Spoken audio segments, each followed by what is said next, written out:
Only a party that bought a camper van for 100 grand could think that paying hundreds of millions of pounds for two massively delayed ferries is a good deal. And we all know from the scandal engulfing the SNP that they really struggle with finances. But this is getting ridiculous. So will the First Minister stop the secrecy and be honest for a change? How much higher is the real cost to taxpayers going to be to deliver these two ferries? First Minister. First Minister and Party Leader here, and Treasurer.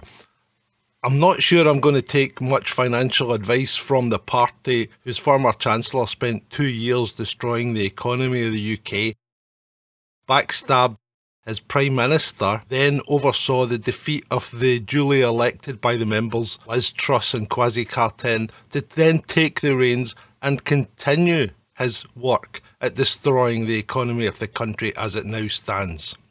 Anyway, Dougie, on the matter of the ferries, it's going to cost what it's going to cost because we're so deep into it that we can't stop now. What can we do? We've just got to keep throwing money at it.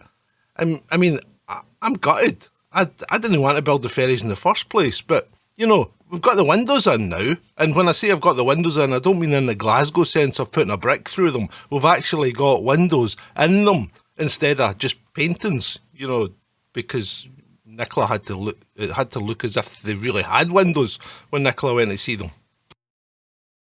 Douglas Ross. I mean, the Auditor General knows the 300 million figure is folly, but it seems that the First Minister doesn't. He doesn't have a clue about the actual cost it's going to be for taxpayers here in Scotland. The bill for these vessels so far is already 3 times more than the original contract. But it gets worse, what we heard this morning, and the First Minister said he was listening to the evidence. So he will have heard the Auditor General reveal this morning that the bonus system for highly paid executives at Ferguson Marine is still in place. The two ferries are not fit to sail, the costs keep spiralling out of control, and islanders continue to be left without vital lifeline services.